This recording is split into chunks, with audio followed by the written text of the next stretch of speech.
Assalamualaikum warahmatullahi wabarakatuh. Innal hamdalillah nahmaduhu wa nasta'inuhu wa nastahdihi wa natubu ilaih wa na'udzu billahi min syururi anfusina wa min sayyiati a'malina. May yahdihillahu fala mudilla lahu wa may yudlil fala hadiya lahu. Asyhadu an la ilaha illallah la syarika lahu wa asyhadu anna Muhammadan abduhu wa rasuluhu la nabiyya ba'dahu. Allahumma shalli wa sallim wa barik ala nabiyyina Muhammad wa ala alihi wa sahbihi wa man tabi'ahum ila yaumil qiyamah. Alhamdulillah, Bapak Ibu hadirin dan hadirat yang telah hormati, kembali kita memuja dan memuji kepada Allah Ta'ala karena begitu banyak nikmat yang Allah berikan kepada kita. Di antara nikmatnya, Allah Ta'ala kembalikan kita di tempat yang mulia ini. Allah berikan kepada kita kesempatan untuk melaksanakan ibadah dengan kewajiban kita melaksanakan salat subuh, kemudian dilanjutkan dengan kajian, karena banyak di antara saudara-saudara kita yang mereka lalai pada pagi hari ini. Mereka mulai hari mereka dengan hal-hal yang tidak bermanfaat. Sementara Allah Ta'ala jadikan kita berkumpul di tempat yang mulia ini dalam rangka untuk thalabul ilmi. Karena di antara tanda kebaikan Allah Ta'ala yang diberikan kepada seorang hamba adalah ketika seorang hamba Allah Ta'ala jadikan paham kepada perkara agama.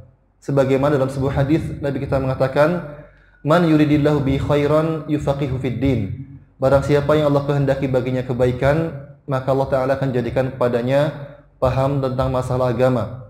Maka kebaikan dari Allah Ta'ala, di antara tanda kebaikan Allah Ta'ala adalah Allah Ta'ala jadikan seorang hamba paham dengan ilmu agamanya. Tanda kebaikan Allah Ta'ala bukan dengan banyaknya harta. Tanda kebaikan Allah Ta'ala kepada seorang hamba bukan dengan jabatan yang tinggi, bukan dengan banyaknya anak. Namun yang identik dari sebuah kebaikan Allah Ta'ala adalah ketika seorang hamba Allah Ta'ala berikan kepadanya ilmu. Kalau harta menjadi sebuah tanda kebaikan dari Allah Ta'ala kepada seorang hamba, maka harta ini Allah Ta'ala berikan kepada orang beriman dan kepada orang kafir.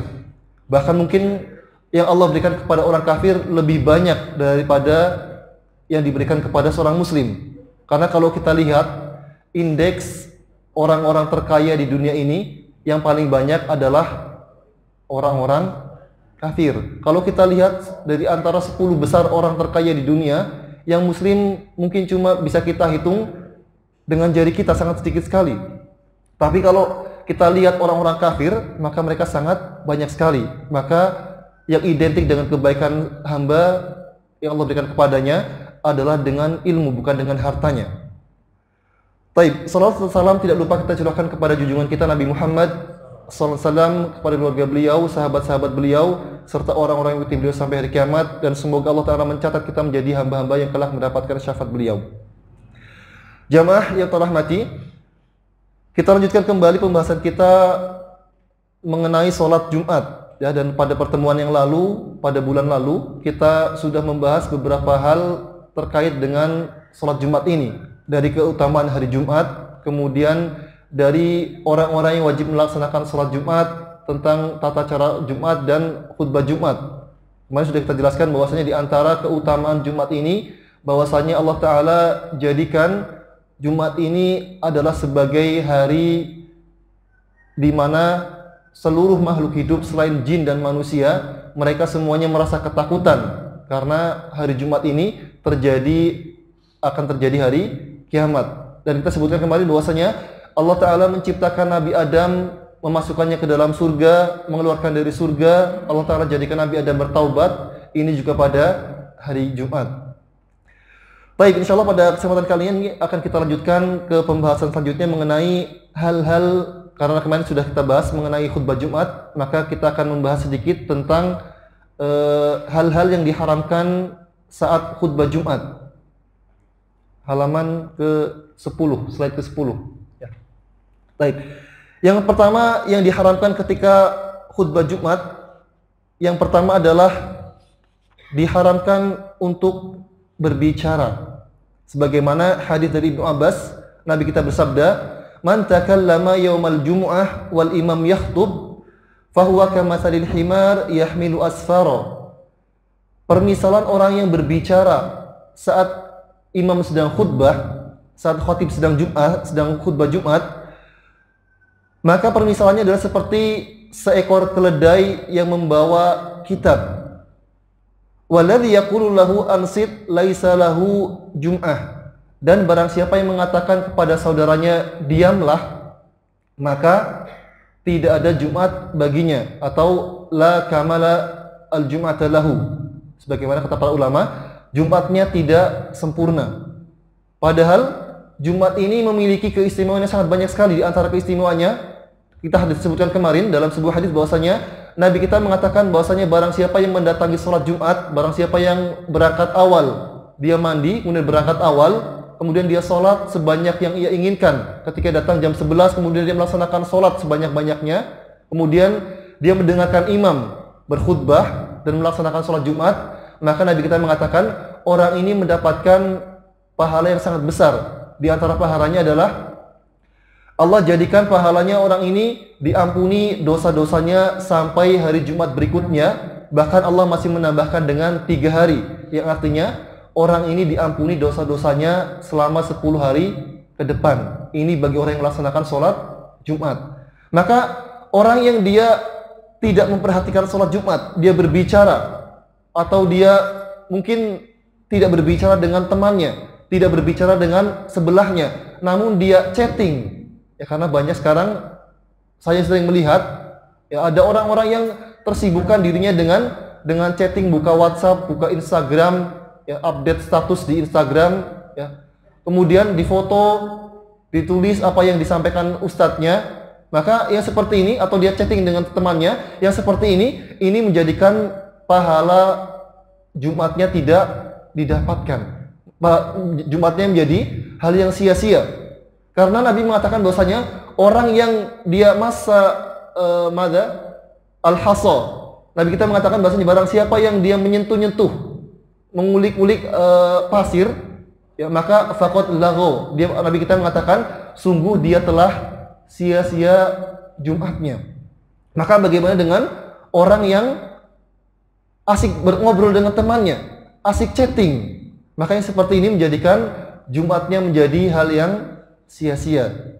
Seperti Nabi menggambarkan seperti keledai yang membawa banyak buku.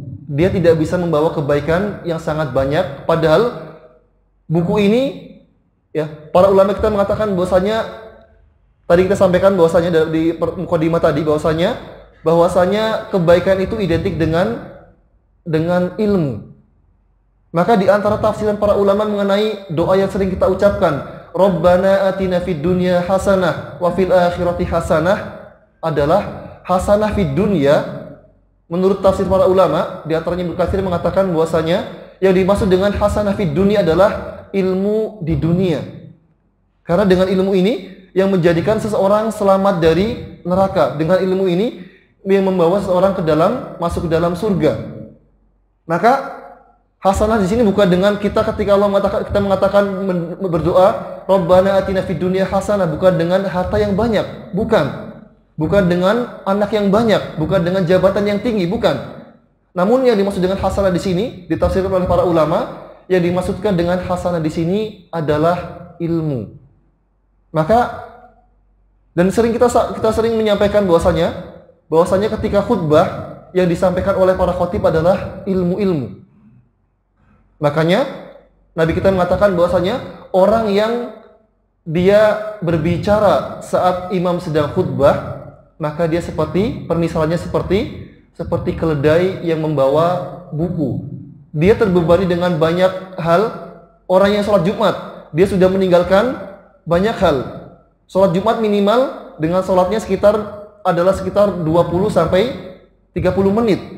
Kalau dia berbicara, dia sudah duduk diam di masjid, panas-panasan kalau di luar, ya kalau nggak dapat tempat di dalam, dia panas-panasan di luar selama setengah jam, maka jika sia-sia, maka digambarkan seperti seekor keledai. Ya, jadi yang diharapkan ketika khutbah yang pertama adalah kita berbicara dengan saudara kita. Bahkan Nabi kita mengatakan, "Wa man qala ansit laisa lahu jum'ah." Barang siapa yang mengatakan kepada sebelahnya, kepada temannya, diam, padahal ini amar ma'ruf nahi munkar. Ini mengajak kepada kebaikan, melarang orang lain untuk tidak berbicara saat khutbah. Namun orang yang mengatakan yang melarang hal ini, ya kata Nabi SAW, maka fala jum'ata lahu. Orang ini tidak mendapatkan salat Jumat, atau dia mendapatkan salat Jumatnya namun pahalanya sangat sedikit sekali.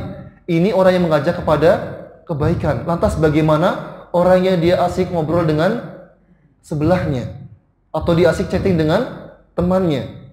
Maka larangan pertama adalah kita dilarang berbicara saat imam sedang khutbah. Karena para ulama mengatakan di antara para ulama yang mengatakan bahwasanya khutbah ini adalah sebagai ganti dari sholat 2 rakaat dari sholat zuhur. Maka kalau kita sholat zuhur sambil ngobrol dengan teman kita, kira-kira sah nggak sholatnya? Tidak sah. Ya, karena sebagian para ulama mengatakan khutbah ini adalah sebagai ganti dari, sebagian para ulama mengatakan sebagai ganti dari 2 rakaat zuhur yang kita kerjakan. Makanya ada 2 khutbah. Kemudian Nabi juga mengatakan dalam hadis dari sahabat Abu Hurairah, Nabi kita mengatakan, "Idza qulta li sahibika yaumal jum'ah ansit wal imam yakhtub faqad laghut." Barang siapa jika engkau mengatakan kepada temanmu pada hari Jumat, diamlah, dan imam sedang khutbah, maka telah sia-sia pahala Jumatmu. Ya, jadi ibadah apa namanya? Ibadah Jumatnya ini menjadi hal yang sia-sia. Kemudian mungkin timbul pertanyaan, ya, bahwasanya para ulama sepakat bahwasanya diam saat khutbah Jumat ini hukumnya adalah wajib. Ya, jadi diam saat khutbah Jumat hukumnya adalah wajib. Namun mungkin ada pertanyaan, Ustaz, kita kalau umpamanya sekarang kita telat, ya, tujuan dari datang ke sholat Jumat ini adalah mendengarkan khutbah. Sekarang kalau kita umpamanya telat, Ustaz, telat kemudian melaksanakan sholat 2 rakaat ketika imam sedang khutbah, apakah ini diperbolehkan? Ya, kalau umpamanya imamnya sedang khutbah kemudian ada orang datang telat, apakah sekarang boleh apakah orang ini langsung duduk, atau orang ini dia sholat 2 rakaat sehingga teralihkan dari mendengarkan khutbah Jumat? Ya, maka ada khilaf di antara para ulama mengenai orang yang datang ketika imam sedang khutbah, apakah dia langsung melaksanakan sholat 2 rakaat atau dia langsung duduk. Ya, maka khilaf pertama menurut mazhab Imam Malik, ya, beliau mengatakan orang yang terlambat mendatangi sholat Jumat, ketika dia datang kemudian imam sudah khutbah, maka kata Imam Malik orang ini langsung duduk saja, jadi tidak perlu melaksanakan sholat. Ya, alasan Imam Malik, kata beliau, yang pertama adalah karena kalau seandainya imam memperingatkan kepada orang yang orang yang duduk tadi untuk melaksanakan sholat sebagaimana perintah Nabi kepada salah seorang sahabat, ya. Ketika Nabi SAW sedang khutbah Jumat, datang seorang sahabat. Kemudian ketika datang Nabi sedang khutbah, orang ini langsung duduk. Maka Nabi langsung menegur orang tersebut. Nabi mengatakan, "As-salait, sudah kamu salat?" Orang ini mengatakan, "La, saya belum salat wahai Rasulullah." Maka Nabi mengatakan, "Qum fasholli raka'ataini." Maka berdirilah kemudian laksanakan salat 2 rakaat. Maka Imam Malik mengatakan dari hadis ini bahwasanya kalau seandainya imam memerintahkan kepada orang-orang yang datang terlambat untuk melaksanakan sholat, maka menjadikan khutbahnya terpotong-potong. Khutbahnya menjadi banyak terpotong, banyak terputus. "Wahai fulan, Pak Makmun, sholat dulu. Ya, Mas Alif, sholat dulu." Seperti datang terlambat, maka ini menjadikan khutbahnya menjadi terpotong-potong. Ya. Kemudian pendapat kedua adalah pendapatnya Imam Syafi'i dan jumhur ulama. Jumhur ulama mengatakan bahwasanya orang yang datang terlambat diperbolehkan baginya untuk untuk melaksanakan sholat sunnah 2 rakaat, yaitu sholat tahiyatul masjid. Ya, berdasarkan hadis yang tadi kita sebutkan, hadis dari sahabat Abu Hurairah, bahwasanya Nabi SAW beliau memberitakan kepada sahabat ini untuk melaksanakan sholat meskipun dia sudah duduk. Namun para ulama mengatakan, Imam Malik mengatakan membantah bahwasanya, ya, hadis ini ada asbabul wurudnya. Hadis ini ada sebabnya. Di antara sebabnya, Nabi kita mengatakan bahwasanya sahabat yang tadi langsung duduk, datang kemudian langsung duduk dan diperintahkan oleh Nabi untuk melaksanakan sholat tahiyatul masjid. Imam Malik mengatakan bahwasanya sahabat ini ketika itu sahabat namanya Salik Al-Ghadfan, ya. Sahabat Salik ini, beliau ketika itu adalah sahabat yang kekurangan, sahabat yang fakir. Ketika beliau datang, beliau memakai pakaian yang sudah lusuh. Pakaian beliau sudah banyak lubangnya, sudah banyak sobeknya.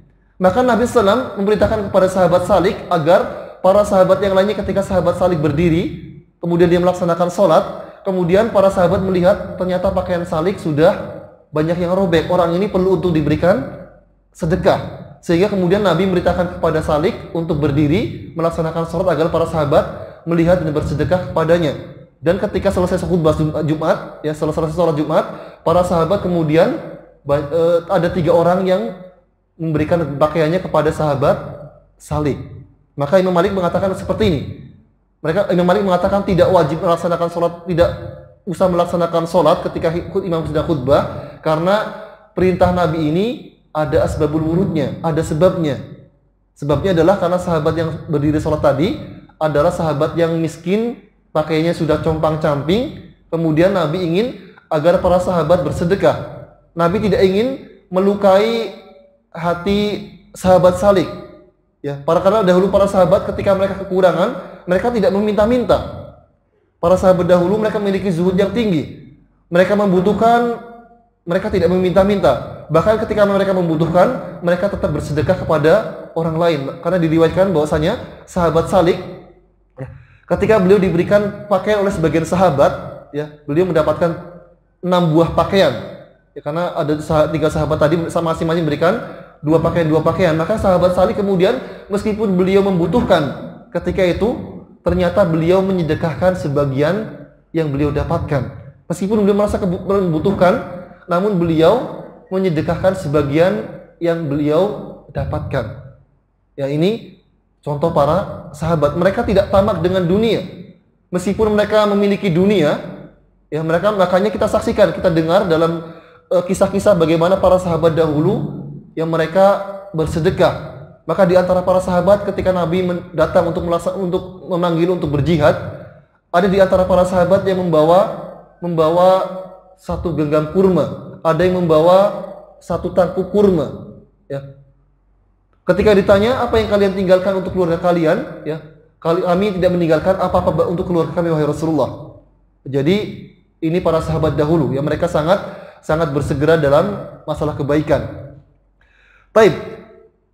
Kemudian bagaimana hukum kalau tadi berbicara dengan temannya?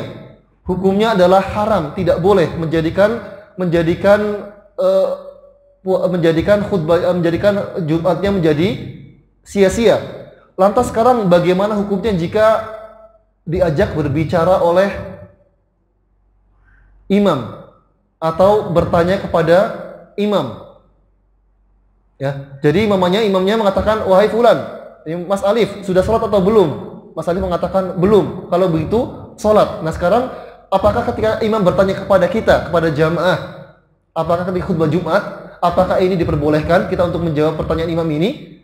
Maka hukumnya adalah boleh. Atau kita nanya, ya ketika khutbah Jumat, imamnya, khotibnya menyampaikan hal yang belum kita pahami. Kemudian kita bertanya, maaf imam, maaf wahai ustadz, maksudnya khutbah ini seperti apa? Boleh nggak seperti ini? Kita bertanya kepada imam, boleh nggak? Kepada khotib saat khutbah Jumat berlangsung, boleh nggak? Belum pernah lihat, tapi boleh nggak? Boleh ya. Ya, jadi boleh. Kalau imamnya bertanya kepada kita, kepada jamaah ketika khutbah Jumat, ya, ini boleh menjawab. Atau ketika kita ingin bertanya kepada imam atau ingin minta doakan, Ustadz, doakan orang tua saya sedang sakit, tolong doakan agar sembuh. Maka boleh. Sebagaimana hadis tadi, Nabi mengajak kepada imam, kepada jamaahnya, kepada sahabat Salik, untuk berbicara. Ya, Nabi mengatakan, "Shallait, sudahkah kamu sholat?" Maka sahabat ini mengatakan, "Belum." Kemudian Nabi memerintahkan kepadanya untuk sholat 2 rakaat. Ya, kemudian yang masalah bertanya kepada atau meminta kepada imam, kepada khatib untuk didoakan atau meminta bertanya hal yang lainnya, ini juga boleh sebagaimana dalam sebuah hadis bahwasanya Nabi kita suatu ketika sedang khutbah Jumat. Kemudian datang orang Arab Badawi, orang Arab kampungan. Ya, orang Arab yang di kampung, yang tinggalnya di perkemahan, yang biasanya kerjanya mereka menggembala kambing. Kemudian datang ke Masjid Nabawi, dia mengatakan ya bahwasanya, "Ya Rasulullah, istasqi, tolong mintakan hujan karena ternak kami sudah banyak yang mati, tanaman-tanaman sudah banyak yang mati, banyak yang kering, banyak tanaman kami yang mati dan kami kekurangan." Maka kemudian Nabi berdoa istisqa kepada Allah Ta'ala, kemudian turun hujan selama 1 pekan. Ya, jadi selama 1 pekan para sahabat tidak pernah melihat matahari, hujan terus selama 1 pekan. Kemudian Jumat berikutnya orang yang tadi minta hujan datang lagi, "Ya Rasulullah, tolong berdoa kepada Allah Ta'ala agar dihentikan hujan ini karena sekarang banjir di mana-mana." Akhirnya kemudian Nabi berdoa kepada Allah Ta'ala agar hujannya dipindahkan, jangan di kota Madinah, karena hujan ini senantiasa membawa kebaikan. Hujan ini kita tidak boleh mencela hujan. Hujan sebesar apapun sampai banjir, kita tidak boleh mencela hujan. Gara-gara hujan deras ini jadi banjir, nggak boleh seperti ini. Ya, karena kalau kita mencela hujan artinya kita mencela Allah Ta'ala, karena menjadikan hujan ini adalah Allah Ta'ala. Apa yang harus kita laksanakan ketika hujan deras kemudian banjir? Yang kita lakukan adalah kita berdoa kepada Allah Ta'ala agar memindahkan hujan ini, karena hujan ini adalah identik dengan rahmat. Maka kita tidak boleh mencela hujan. Mau hujan ini membawa kebaikan, hujan ini membawa keburukan sampai banjir, maka kita tetap tidak boleh untuk mencela hujan. Yang kita lakukan adalah kita berdoa kepada Allah Ta'ala agar memindahkan hujan ini. Nabi kita mengatakan, "Allahumma hawalaina wala alaina." Ya Allah, turunkanlah hujan dengan rahmat-Mu dan jangan Kau turunkan hujan dengan azab-Mu. Jadi tidak boleh kita mencela hujan. Ya, jadi kalau kita ingin bertanya kepada ustadznya atau kita minta, "Ustadz, tolong doakan saya sedang sakit agar Allah Ta'ala menyembuhkan dan mengangkat sakit saya." Ketika khutbah Jumat, ini juga hukumnya adalah diperbolehkan. Ya. Yang tidak boleh adalah berbicara kepada temannya, orang yang di sampingnya. Adapun berbicara kepada imam, kepada khatib, hukumnya adalah diperbolehkan. Ya. Ini yang pertama. Kemudian yang kedua, di antara hal yang diharapkan bagi orang yang mendatangi sholat Jumat ketika khutbah, yang kedua adalah melangkahi pundak orang lain saat khutbah. Ya, maksudnya apa? Maksudnya datangnya terlambat kemudian pengen duduk di depan. Ya, karena soft depan ini banyak memiliki keutamaan. Kemudian datangnya terlambat, imamnya sedang khutbah, kemudian dia melewati pundak-pundak, melangkahi pundak temannya. Ya, seperti ini hukumnya adalah tidak boleh. Hukumnya haram, sebagaimana dalam hadis sahabat Abdullah bin Busr, Nabi kita mengatakan, ya, ja'a rajulun yatakhatta riqaban nas yaumal jum'ah wan nabi yakhutub faqala lahu nabi ijlis faqad adzaita. Nabi kita mengatakan ketika ada seorang sahabat yang datang terlambat kemudian melangkahi pundak para sahabatnya, ya, Nabi kita mengatakan, "Duduklah, kamu telah menyakiti saudaramu." Karena mengganggu, ya. Orang yang datang terlambat kemudian dia melintasi pundak saudaranya, maka orang ini menjadikan orang yang sedang khusyuk mendengarkan khutbah kemudian menjadi teralihkan. Yang menjadi ngerasa gerundel, hatinya jadi ini siapa sih? Ya, tiba-tiba ngelewatin saya, ya. Kemudian yang ketiga adalah melaksanakan jual beli. Ya, jadi jual beli adalah hukumnya haram. Allah mengatakan, "Ya ayyuhalladzina amanu idza nudiya lis-salati min yaumil jumu'ah fas'au ila dzikrillah wa dzarul bai'."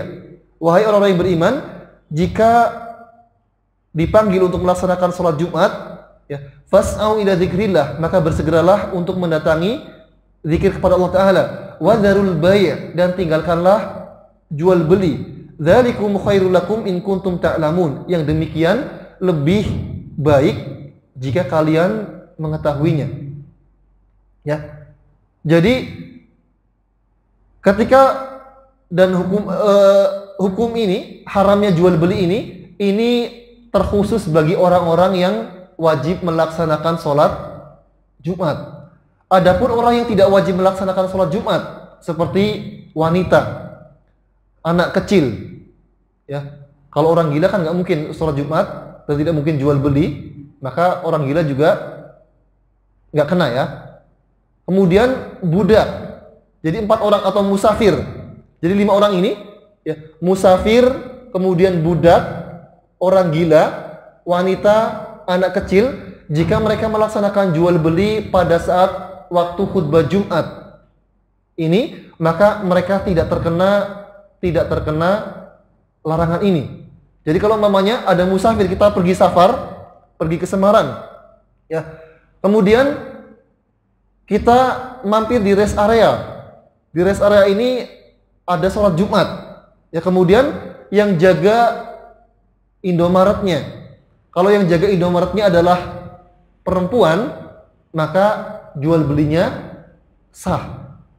Namun kalau yang sekarang yang jaga Indomaretnya adalah laki-laki, maka para ulama mengatakan jual belinya tidak sah, karena laki-laki ini dia wajib melaksanakan sholat Jumat.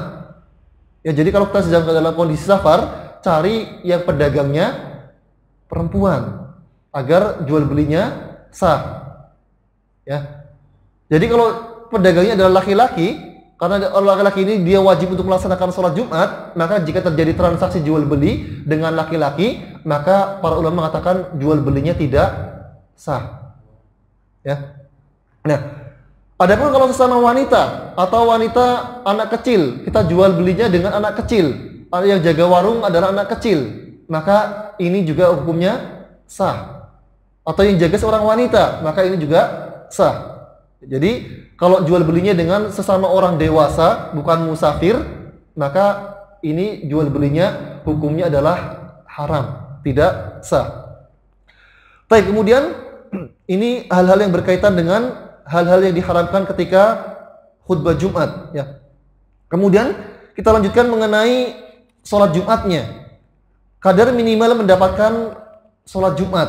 Ya, sebagaimana kita ketahui bersama bahwasanya sholat Jumat ini adalah 2 rakaat. Ya, 2 rakaat. Nah, sekarang kalau umpamanya ada orang terlambat sholat Jumat, datang ke Jumat, kemudian imam sudah melaksanakan sholat. Nah, kalau sekarang dia tidak mendengarkan khutbah, datang ke masjid, imamnya sudah selesai khutbah, sedang imamnya sedang melaksanakan sholat. Sekarang, apakah orang ini perlu melaksanakan sholat? Apakah ketika dia sholat bersama imam, ya? Kemudian apakah dia ketika imam mengucapkan Assalamualaikum warahmatullah, Assalamualaikum warahmatullah, apakah orang ini kemudian harus menambahkan 2 rakaat lagi? Ya, karena dia tidak mendengarkan khutbah. Karena sebagian para ulama mengatakan bahwasanya khutbah Jumat ini adalah sebagai ganti dari 2 rakaat zuhur. Ya. Maka jumhur ulama mengatakan, ya, bagi orang yang terlambat melaksanakan sholat Jumat, tidak mendengarkan khutbah imam, dan dia mendapati imam sudah melaksanakan sholat, maka orang ini terhitung mendapatkan sholat Jumat. Bahkan kalau orang tersebut, ya, hanya mendapati imam 1 rakaat saja, dia mendapati imam sudah ruku rakaat kedua, ya, sebelum imam mengucapkan Sami Allahu liman hamidah, orang ini kemudian dia sudah mendapati imam, dia takbiratul ihram bersama imam, atau dia takbiratul ihram sebelum imam berdiri dari ruku, ya, maka para ulama mengatakan orang tersebut mendapatkan sholat Jumat. Jadi ketika imam salam, orang ini hanya perlu menambahkan 1 rakaat saja, ya. Ya, jadi kalau orang ini mendapatkan ruku bersama imam, 1 ruku, kemudian 2 sujud, tasyahud akhir bersama imam, ya, maka orang ini dia mendapatkan sholat Jumat. Ya, jadi kadarnya adalah minimal mendapatkan ruku rakaat terakhir bersama imam. Kalau sudah imamnya sudah bangun, sami Allahu liman hamidah, kemudian orang ini datang, maka ketika dia sholat imam bersama imam, maka orang ini ketika imam selesai, dia wajib melaksanakan sholat zuhur, wajib 4 rakaat. Ya, jadi kalau tidak mendapatkan rakaat kedua, dia wajib untuk melaksanakan sholat zuhur. Nah sekarang saat umpamanya ada orang mendengarkan khutbah, ya, sampai selesai, kemudian ketika sholat baru rakaat pertama perutnya mules ke kamar mandi, datang ke masjid, selesai dari kamar mandi, ternyata imam sudah sujud rakaat kedua. Apakah apa yang dilakukan? Kira-kira apa yang dilakukan ketika ada orang sudah mendengarkan khutbah pertama, khutbah kedua, kemudian pas lagi takbiratul ihram ternyata kentut, ya, ke kamar mandi ternyata mules, nunggu di kamar mandi lama, baru ketika datang ke masjid lagi ternyata imam sudah sujud rakaat kedua. Kira-kira apa yang harus dilakukan?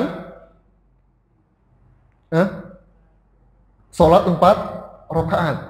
Ya, meskipun dia sudah mendengarkan khutbah dua khutbah tadi, ya, karena dia tidak mendapatkan sholat bersama imam, dia tidak mendapatkan 1 rakaat pun, maka orang ini dia wajib mengganti dengan sholat zuhur.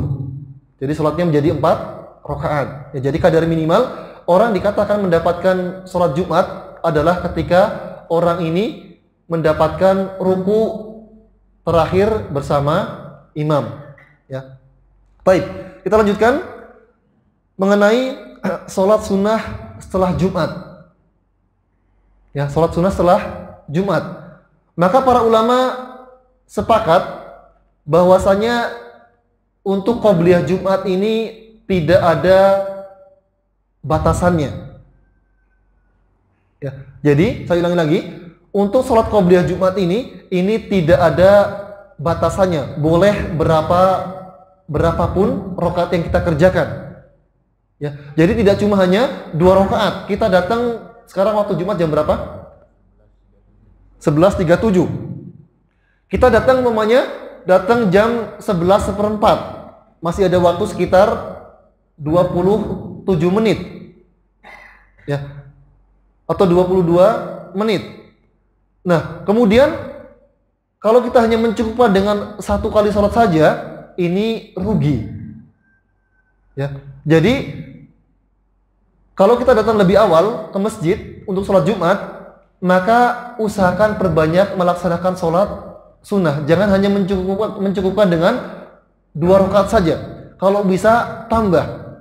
Karena hadis yang kemarin kita sebutkan bahwasanya Nabi mengatakan, ya, man igtasala, barang siapa yang mandi Jumat, kemudian wabtakara, kemudian dia datang lebih awal, wa shallama qudira, dan dia melaksanakan sholat sesuai dengan kemampuannya, kemudian mendengarkan imam khutbah, ya, kemudian melaksanakan sholat bersama imam sampai selesai, maka Nabi kita mengatakan orang tersebut diampuni dosanya selama 10 hari. Jadi kalau bisa laksanakan sholat sebanyak-banyaknya, karena tidak ada sholat sunnah qobliyah Jumat. Karena Jumat ini berbeda dengan zuhur. Kalau zuhur, Nabi kita hanya mengatakan sholat qobliyah zuhur adalah 4 rakaat. Adapun Jumat maka tidak ada qobliyahnya. Qobliyahnya boleh kita laksanakan sebanyak mungkin. Mau 10, mau 100 rakaat, nggak masalah. Ya, karena ini yang diperintahkan oleh Nabi. Adapun untuk ba'diyah sholatnya, ba'diyah Jumat, maka ada beberapa versi. Ya. Nabi kita mengatakan, ya, bahwasanya untuk sholat Jumat ini, ya, bahwasanya untuk setelah sholat Jumat ini, riwayat pertama mengatakan bahwasanya Nabi sholat sunnah ba'da Jumat melaksanakannya dengan 4 rakaat. Kemudian dalam riwayat yang lain dikatakan bahwasanya Nabi SAW beliau sholat ba'da Jumat dengan 2 rakaat. Dan dalam riwayat yang lainnya, riwayat sahabat Aisyah, beliau mengatakan bahwasanya Nabi SAW beliau sholat ba'da Jumat dengan 6 rakaat. 4 rakaat dikerjakan di masjid, kemudian 2 rakaat dikerjakan di rumah. Ya, jadi kalau kita nggak sempat sholat ba'diyah di masjid, kita laksanakan sholat ba'diyah di rumah, maka kalau di rumah cukup dengan 2 rakaat saja. Adapun kalau di masjid, maka sebaiknya sholat ba'diyah Jumat ini dilaksanakan dengan 4 rakaat. Boleh langsung 4 rakaat atau boleh dengan 2 rakaat 2 rakaat. Ini untuk sholat sunnah ba'diyah Jumat. Ya, jadi Nabi membatasi hanya dengan 6 rakaat saja. 4 rakaat di dalam masjid atau 2 rakaat di masjid, kemudian 2 rakaat beliau kerjakan di rumah beliau. Atau kalau mau mencukupkan dengan 2 rakaat di rumah saja juga boleh. Intinya disunahkan setelah sholat Jumat ini untuk melaksanakan sholat sunnah. Ya, boleh 2 rakaat, boleh 4 rakaat, boleh 6 rakaat dengan 4 rakaat di masjid, kemudian 2 rakaatnya di rumah. Ini yang paling sempurna dan banyak pahalanya. Baik. Kemudian kita lanjutkan ke pembahasan mengenai sunnah-sunnah Jumat. Apa yang harus kita kerjakan ketika hari Jumat? Yang pertama adalah kita berangkat di awal waktu. Ya. Dalam sebuah hadis dari sahabat Abu Hurairah, Nabi kita mengatakan bahwasanya man igtasala yaumal jumu'ah ghuslal janabah thumma raha fa ka'annama qaruba badanatan. Nabi kita mengatakan barang siapa yang mandi pada hari Jumat dengan mandi seperti mandi junub, ya. Thumma raha, kemudian dia berangkat, fa ka'annama qarraba badanatan, maka orang ini seperti berkurban dengan unta. Wa man raha fi sa'ati tsaniyah fa ka'annama qarraba baqaratan. Kemudian barang siapa yang berangkat pada jam kedua, maka seolah-olah dia berkurban dengan kurban sapi. Wa man raha fi sa'ati tsalitsah fa ka'annama qarraba kabshan. Dan barang siapa yang berangkat pada jam ketiga, maka seolah-olah dia seperti berkurban dengan kambing.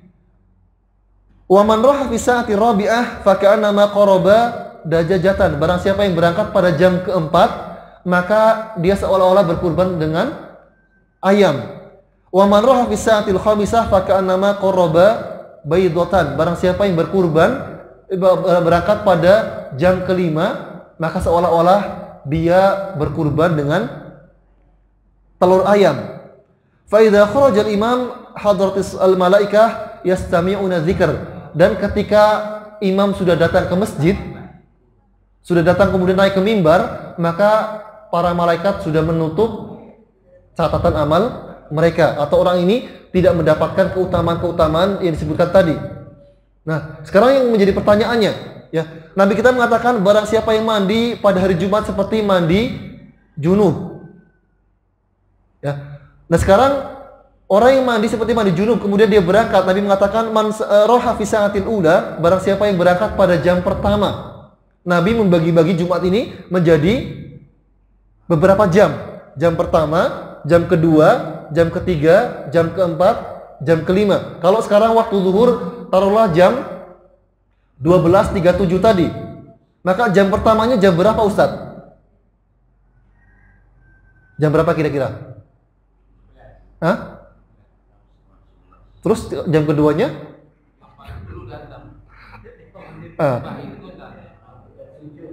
Jam 7. Taib. Maka jumhur ulama mengatakan bahwasanya dimaksud dengan jam di sini adalah sebagaimana jam yang kita ketahui, jam yang kita kenal. Ya. Jam itu 60 menit. Maka kalau sekarang jam Nabi tadi membagi dengan 5 jam. Ya, jadi dimulai dari jam 7. Maka barang siapa yang berangkat jam 7, kalau kata jumhur ulama, jamnya di sini adalah jam pertama, dimaksud dengan jam pertama adalah jam sebagaimana yang kita ketahui. Maka jam ini 60 menit, maka yang berangkat jam 7 dia seperti mendapatkan pahala orang yang berkurban dengan unta. Yang berangkat jam 8 berarti seperti berkurban dengan sapi. Ini pendapat jumhur ulama. Mayoritas ulama menafsiri dengan hadis ini dengan seperti ini. Jadi yang semakin pagi berangkatnya semakin mendapatkan banyak pahalanya. Makanya diriwayatkan bahwasanya dahulu penduduk Madinah, ya, penduduk Madinah dahulu mereka berangkat Jumat, mereka membawa lampu-lampu. Ya, mereka membawa obor untuk berangkat Jumat. Karena apa? Karena mereka mengikuti pendapat jumhur ulama. Mereka mengatakan bahwasanya Nabi mengatakan orang yang berangkat lebih awal untuk melaksanakan sholat Jumat, maka orang ini mendapatkan pahala yang sangat banyak. Jadi kalau umpamanya jamaah di sini, ya, jamaah di sini semuanya berangkat jam ba'da subuh, Ya, atau sekalian sholat subuh melaksanakan, saya mau sholat subuh sekaligus sholat Jumat, maka pahalanya banyak banget. Ya. Hah? Nanti kita bahas masalah mandinya, kita bahas setelah berangkat awal ya. Nah, jadi menurut jumhur ulama ya, semakin pagi berangkatnya semakin banyak pahalanya. Ini menurut jumhur ulama.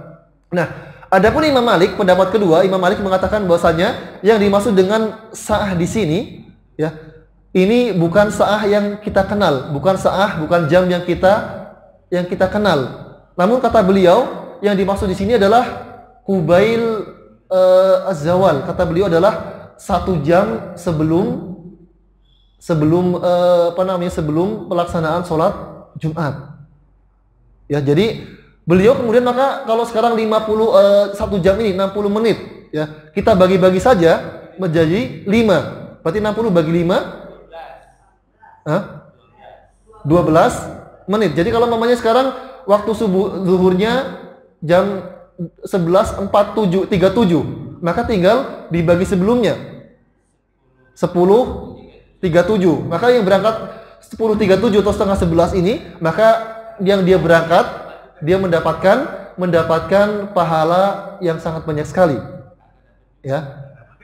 Ini enggak bukan yang pertama kali datang ya. Jadi orang yang datang pada 1 jam sebelum pelaksanaan sholat Jumat, maka dia mendapatkan pahala orang yang berkurban dengan unta, meskipun orangnya banyak. Yang namanya Pak Makmun, Mas Alif datang jam setengah 11 tadi, maka orang ini mendapatkan pahala seperti berkurban unta. Bukan yang pertama kali datang, tapi yang datang pada jam tersebut. Ya, namun tentunya orang yang datang lebih awal lebih baik lagi. Ya, kemudian orang yang datang jam kedua, berarti kalau tadi 10.37 tambahkan 12 menjadi 49. Setelah 49 maka dia mendapatkan seperti berkurban dengan sapi. Ini menurut Imam Malik. Dan beliau mengatakan, ya, beliau berdalil seperti ini, ya. Dan ini pendapat yang lebih kuat. Pendapat yang lebih kuat adalah pendapatnya Imam Malik, karena kata roha ini dalam bahasa Arab digunakan untuk berangkat ketika menjelang waktu zawal, sebelum waktu zuhur. Ya, jadi sudah siang hari sekitar jam 10, jam 11. Ini kalau orang pergi, ya, pergi kemanapun, orang Arab mengatakan roha ya ruhu. Ini digunakan kalau pergi ketika waktu siang. Dan hadis ini Nabi mengatakan, man igtasala yaumal jumu'ah ghasal janabah tsumma raha. Kemudian dia pergi, barang siapa yang mandi Jumat kemudian dia pergi menggunakan kata roh di sini, maka Imam Malik menafsiri dengan pergi ketika di siang hari, bukan di awal hari. Kemudian juga ada kejadian, ya, ada kejadian sahabat Utsman bin Affan, beliau pernah terlambat datang sholat Jumat. Ya, datang sholat Jumat beliau terlambat. Ketika Umar bin Khattab sedang khutbah, ketika Umar bin Khattab menjadi khalifah, maka Umar bin Khattab beliau khutbah. Kemudian sahabat Utsman bin Affan terlambat. Maka diprotes sama sahabat Umar bin Khattab. Engkau wahai Umar, wahai Utsman, kenapa Anda terlambat? Karena engkau adalah seorang imam, engkau adalah seorang sahabat yang mulia, engkau sahabat yang mulia dan menjadi contoh para sahabat yang lainnya. Kenapa Anda terlambat? Maka Utsman mengatakan, saya tidak mendengar azan. Saya tadi di pasar, saya tidak mendengar azan, maka saya datang terlambat. Maka yang dikenal oleh para sahabat dahulu, para sahabat mereka juga tidak datang dari pagi, namun para sahabat datang siangan. Ya, maka kemudian ini menjadikan pendapat Imam Malik lebih kuat yang menafsiri dengan bahwasanya yang dimaksud dengan sa'ah di sini adalah bukan sa'ah, bukan jam yang kita kenal, bukan jam 60 menit, tapi jam yang dikenal dengan 1 jam sebelum khutbah dilaksanakan. Ya. Baik. Kemudian selanjutnya yang disunahkan pada hari Jumat yang kedua adalah mandi besar. Nabi kita mengatakan, man ghassala wa ghtasala tsumma ghada wa ibtakar. Barang siapa yang mandi, man ghassala wa ghtasala. Barang siapa yang mandi, ya. Kemudian dia berangkat untuk melaksanakan salat Jumat, ya. Wa jalasa minal imam qariban. Kemudian dia duduk dekat dengan imam, fastama wan sota kana lahu bi kulli khutwatin ajra sanatin siyamuha wa qiyamiha. Maka orang ini mendapatkan pahala yang sangat banyak sekali. Nabi kita mengatakan setiap langkahnya dihitung mendapatkan pahala puasa selama 1 tahun dan sholat selama 1 tahun. Ini dengan syarat tadi, dengan syarat dia mandi besar, ya. Kemudian dia berangkat lebih awal, datangnya enggak terlambat. Adapun orang yang datangnya terlambat, maka tidak mendapatkan pahala sebesar ini. Pahalanya sangat besar sekali, ya. Nabi kita mengatakan yang mandi Jumat, ya, kemudian dia datang lebih awal dekat dengan imam, mendengarkan imam khutbah Jumat dengan diam, dan dia bersama imam, maka setiap langkahnya dihitung puasa 1 tahun, kemudian sholat selama 1 tahun. Ini pahalanya sangat besar sekali. Makanya Nabi menggambarkan orang yang berbicara tadi ketika khutbah Jumat, maka dia seperti keledai yang membawa buku. Dan keledai ini digunakan oleh orang Arab untuk permisalan orang-orang yang bodoh, orang yang dungu, ya. Karena pahalanya sangat besar sekali, ya, makanya sia-sia kalau sebabnya sampai sia-sia, sangat disayangkan sekali. Nah, kemudian para ulama menafsiri dengan ghasala wa ghtasala. Para ulama kemudian mengatakan yang dimaksud dengan ghasala di sini adalah mencuci bajunya atau dia memakai pakaian yang baik. Wa ghtasala, kemudian dia mandi besar, dia bersihkan badannya. Kemudian di antara para ulama yang menafsiri dengan barang siapa yang mandi dan membuat istrinya mandi. Nah, ya, jadi ada beberapa tafsiran para ulama. Yang pertama, memakai pakaian yang bersih, kemudian mandi untuk Jumat. Kemudian tafsiran kedua, barang siapa yang mandi besar, kemudian dia membuat pasangannya mandi, maka dia mendapat kemudian dia berangkat untuk Jumatan, maka dia mendapatkan pahala setiap langkahnya seperti orang yang berpuasa selama 1 tahun. Jadi kalau langkahnya semakin panjang, semakin banyak langkahnya, semakin banyak pahala yang ia dapatkan. Ya, ada yang bujangan di sini? Ada. Kasihan sekali nih. Ya, jadi ini tafsiran kedua para ulama, ya. Kemudian tafsiran ketiga adalah bahwasanya barang siapa yang berwudu kemudian dia mandi, maka dia mendapatkan pahala yang besar tadi. Intinya bahwasanya di sini orang yang melaksanakan sholat Jumat ini pahalanya sangat banyak. Nah, namun sekarang kapan mandinya? Ya, kapan mandinya? Apakah mandinya boleh sebelum subuh? Apakah mandinya harus sebelum berangkat? Atau mandinya boleh sorenya? Mandi besarnya maksudnya. Ya, maka di sini ada khilaf di antara para ulama. Maka para ulama sepakat mandi Jumat ini pelaksanaannya dimulai dari ba'da subuh. Ya. Nah, ini jumhur ulama mengatakan waktunya dimulai dari ba'da subuh. Maka kalau mamanya ada orang ba'da subuh, dia pulang ke rumah ba'da subuh, setelah sholat subuh hari Jumat, kemudian dia pulang, dia mandi. Setelah mandi berangkat kerja, dia mandi dengan diniatkan saya mandi untuk sholat Jumat nanti. Maka menurut jumhur ulama ini hukumnya sah. Karena waktunya dimulai dari ba'da subuh. Tapi kalau mandinya sebelum subuh, ya, sebelum subuh karena malam-malamnya sunnah, ya. Melaksanakan sunnah, kemudian mandinya sebelum subuh. Ya, maka kalau mandinya sebelum subuh ini tidak mencukupi, harus mandi lagi sebelum berangkat Jumat.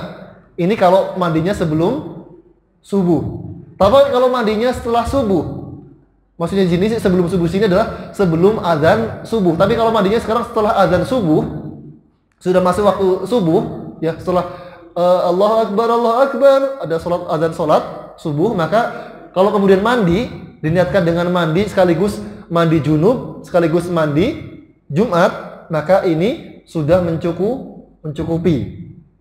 Ini kalau dilaksanakan setelah azan subuh. Tapi kalau sebelum azan subuh maka tidak mencukupi.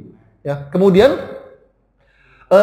ini pendapat jumhur ulama, dimulai dari dari ba'da subuh atau dari ba'da adzan subuh sampai waktu sebelum berangkat sholat Jumat. Ini jumhur ulama. Adapun Imam Malik, ya, Imam Malik mengatakan bahwasanya mandi ini hanya diperbolehkan sebelum berangkat melaksanakan sholat Jumat. Ya, Imam Malik mengatakan seperti ini. Jadi kalau pendapat Imam Malik, kalau ada orang tadi mandi setelah sholat subuh, kemudian dia mandi berangkat kerja, maka kata Imam Malik, mandinya ini meskipun dia mandi besar, maka mandinya tidak mencukupi untuk melaksanakan sholat Jumat. Ini kata Imam Malik. Pendapat ketiga, pendapatnya mazhab Zahiriyah. Mazhab Zahiriyah mereka mengatakan bahwasanya pelaksanaan mandi Jumat ini boleh dilaksanakan dari terbit fajar sampai terbenam matahari. Ya, jadi kalau mamanya nggak sempat mandi paginya, sorenya kemudian dia melaksanakan mandi besar dengan diniatkan untuk mandi hari Jumat, ya, maka kata mazhab Zahiriyah ini sah. Ini menurut mazhab Zahiriyah karena mereka mengatakan mandinya ini adalah untuk hari Jumatnya, bukan untuk pelaksanaan Jumat. Ini menurut mazhab Zahiriyah. Yang benar, yang sahih yang mana? Yang rajih yang mana? Yang rajih adalah pendapatnya jumhur ulama. Karena mandi Jumat ini ternyata ada sebabnya. Sebabnya apa? Sebabnya adalah karena dahulu para sahabat, ya, ketika dahulu Masjid Nabawi ini masjidnya sempit. Para sahabat dahulu mereka datang ketika melaksanakan sholat Jumat, mereka datang dari ladang, datang dari kebun, datang dari pasar dalam kondisi tidak mandi, dalam kondisi berkeringat. Sehingga kemudian banyak orang berkumpul di satu tempat sehingga kemudian menjadikan aromanya tidak sedap. Akhirnya kemudian Nabi memberitakan kepada para sahabat untuk mandi. Ini sebab Nabi mewajibkan kepada para sahabat untuk melaksanakan mandi. Maka ini menjadi sebab disyariatkannya mandi sebelum Jumatan. Ya, jadi sunnah yang kedua adalah melaksanakan mandi. Jadi agar terhindar dari bau yang tidak sedap. Baik. Sedikit lagi Pak ya. Baik. Kemudian yang selanjutnya adalah memperbanyak doa. Pada hari Jumat disunahkan untuk memperbanyak doa, terutama pada waktu-waktu yang mustajab. Dan para ulama mengatakan waktu Nabi kita mengatakan bahwasanya, ya, inna fil jum'ati la sa'atan la yuwafiquha 'abdul mu'min illa atahu iya. Nabi kita mengatakan bahwasanya tidaklah seorang mukmin dia berdoa pada hari Jumat maka kecuali ada satu waktu yang mana pada waktu tersebut seorang mukmin berdoa, maka Allah Ta'ala akan memberikan atau akan mengabulkan doanya. Para ulama mereka berbeda pendapat mengenai kapan waktu mustajab ini. Maka di antara para ulama ada yang mengatakan waktu mustajabnya adalah setelah sholat subuh. Di antara para ulama ada yang mengatakan waktu duha. Bahkan kalau saya hitung, yang saya baca kitab Fathul Bari dikatakan bahwasanya para ulama berbeda pendapat sampai 43 waktu mustajabnya. Namun kalau kita melihat kepada hadisnya, hadis yang paling sahih menunjukkan waktu yang paling mustajab untuk berdoa pada hari Jumat, ya, adalah waktu ketika imam naik ke mimbar sampai pelaksanaan sholat Jumat. Ini waktu yang mustajab. Kemudian yang kedua adalah dari ba'da asar sampai terbenam matahari. Ini waktu mustajab untuk berdoa. Maka para sahabat dahulu, banyak di antara para sahabat ketika akhir hari Jumat, ba'da asar, mereka tidak pulang, mereka berdoa, tetap berdoa di dalam masjid, berdoa sampai matahari terbenam. Karena mereka menganggap bahwasanya waktu yang mustajab berdoa adalah ketika ba'da asar sampai matahari terbenam. Jadi ada satu waktu yang mana ketika kita berdoa, pasti Allah Ta'ala akan mengabulkan doa-doa kita. Dan ini ada khilaf di antara para ulama, ya. Namun yang paling rajih adalah di antara ketika imam naik mimbar, kemudian ketika ba'da asar sampai matahari terbenam. Baik, kemudian yang selanjutnya adalah memakai minyak wangi. Ya, memakai minyak wangi ini juga disunahkan ketika kita mendatangi sholat Jumat. Dan yang terakhir adalah memakai pakaian yang terbaik. Pakai pakaian yang paling bagus, yang paling kita sukai. Nggak harus baru, nggak harus tiap Jumat beli baju baru, tapi pakaian yang paling kita sukai ini disunahkan untuk memakai pakaian tersebut. Dan di antara pakaian yang paling Nabi cintai adalah warnanya putih. Maka disunahkan ketika berangkat Jumatan memakai pakaian berwarna putih. Tapi kalau tidak punya, nggak masalah. Ya. Kemudian yang terakhir adalah memperbanyak sholawat kepada Nabi. Nabi kita mengatakan aksiru sholah alayya yaumul jum'ah wa lailatul jum'ah faman sholla alayya sholatan sallallahu alaihi ashran. Perbanyaklah salat kepadaku pada hari Jumat, karena barang siapa yang bersolat kepada hari Jumat, maka Allah berselawat kepadanya sebanyak 10 kali. Jadi satu sholawat dibalas dengan 10 kali sholawat. Baik, yang terlupakan yaitu membaca surat Al-Kahfi. Boleh dibaca pada malam harinya dan juga boleh dibaca pada siang harinya. Baik, mungkin ini dapat kita bahas pada kesempatan kali ini. Semoga bermanfaat. Sebelum saya akhiri, mungkin ada pertanyaan? Tidak ada ya? Alhamdulillah sudah paham semuanya.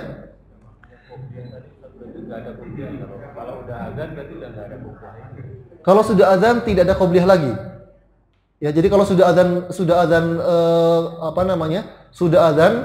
azan Jumat, karena di sini kan Jumatnya hanya satu kali azan saja, maka tidak ada qobliyah lagi. Tapi kalau sekarang azannya 2 kali azan, ya maka ya tidak masalah melaksanakan sholat 2 rakaat sebelum azan kedua. Tapi karena di sini adalah kebanyakan mayoritas di sini sholatnya azannya adalah dengan 1 kali azan, maka mencukupkan dengan sholat 2 rakaat atau beberapa rakaat sebelum pelaksanaan azan. Ya, ini kalau mengenai masalah sholat. Namun sekarang kalau terlambat datang setelah azan, imamnya sudah khutbah, maka di sini tetap disunahkan agar melaksanakan sholat 2 rakaat. Ya, karena banyak syariat-syariat yang syariatnya sebabnya sudah hilang. Ya, seperti tadi sahabat Salik, beliau Nabi memerintahkan kepada sahabat Salik berdiri melaksanakan sholat agar beliau banyak orang bersedekah kepada beliau karena beliau orang yang membutuhkan. Ini sudah hilang.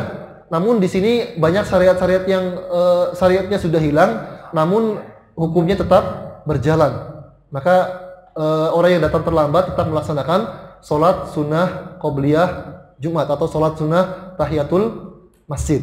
Ya, wallahu taala a'lam bissawab. Baik, kita cukup sekian. Kita akhiri dengan doa kafaratul majlis. Subhanakallah bihamdika asyhadu an la ilaha illa anta astaghfiruka wa atubu ilaik. Assalamualaikum warahmatullahi wabarakatuh.